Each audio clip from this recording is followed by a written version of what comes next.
Ensuite du P0409. Donc lui le doseur il claquait du bec. Hein, donc au début je me suis dit il a froid, il claque du bec, mais non c'était pas ça.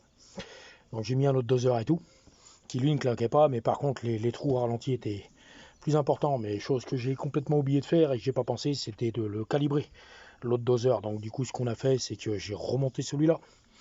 J'ai refait un calibrage au PP2000. Là pour l'instant je la démarre, il claque plus, je n'entends plus claquer du bec, donc déjà ça veut dire qu'il a chaud. Donc pour l'instant lui il est pas mal.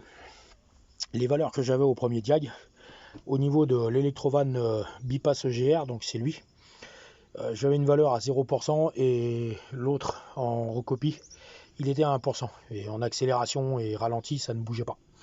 Donc après le calibrage de lui, donc les valeurs ont complètement bougé. C'est-à-dire qu'au ralenti, là, j'avais bien des valeurs de pourcentage. Donc je montais à 30, 50, 40, c'est variable. Hein. Et dès qu'on accélérait, donc automatiquement, les valeurs se calibraient à 0. Donc 0, je pense pour moi que c'est l'ouverture complète. Tout simplement. Donc quand on revenait au ralenti, les valeurs bougeaient. Donc déjà, j'avais un signe positif. Bon, par contre, ce matin, donc démarrage. Hein. Alors le claquement, je ne l'ai plus. Le ralenti, au bout de 2 minutes, il se met un petit peu instable. Il baisse, il remonte, il baisse, il remonte. Pas énorme, mais bon, on l'entend. Et on a surtout une fumée un peu plus importante à l'échappement. Et par contre, à l'échappement, ça pue les gaz brûlés. Donc je pense qu'on va vraiment rester sur le défaut de l'EGR. J'en suis à 3 EGR sur cette voiture. Alors la toute première, quand on a refait ce moteur-là, j'avais acheté les premiers prix Autodoc, là. C'était Abacus. Bon, bah 6 mois après, je l'ai eu dans le cul, hein, ça c'est clair, parce qu'avec Abacus, tu peux l'avoir que dans le cul. Donc à la limite, je ne veux pas la compter. Une vanne EGR à 50 €, faut pas rêver, quoi. Donc après, j'en ai recommandé une autre. Donc j'ai une Heurtbus, là, ou Heurtboss, je sais pas comment ça se dit. Apparemment, c'est une très bonne marque, hein. Sauf que moi, elle a fait qu'un an. Et elle était vraiment claquée, puisque quand je l'ai démontée, en branchant le 2 et le 3 sur le 12 volts, elle ne claquait pas. Donc en fait, elle m'amenait le problème que j'avais un débit d'air qui était plus important que la consigne. Donc c'était bien elle. Donc là, logiquement, je voulais recommander une Quinton Hazel, puisque le gamin, on lui avait monté une Quinton Hazel sur sa 207 et ça fait 4 ans, elle n'a pas bougé. Bon, manque de bol, ils m'ont livré une Delphi. Alors, je suis assez réticent en Delphi sur cette bagnole, parce que j'avais acheté une fois un débitmètre tout neuf. Et le débitmètre, en fait, il me faisait des trous.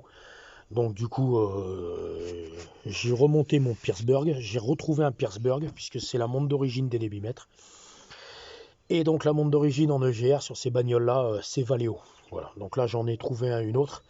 Par contre, j'ai bien demandé au site si c'est bien une Valeo qui vont me livrer et pas une remplacement. Ou sinon, il faut que je trouve une Quinton Hazel, puisqu'apparemment c'est la Quinton, elle tient.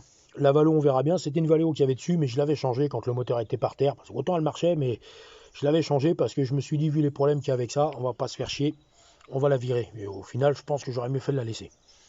Donc on va repartir en montre d'origine.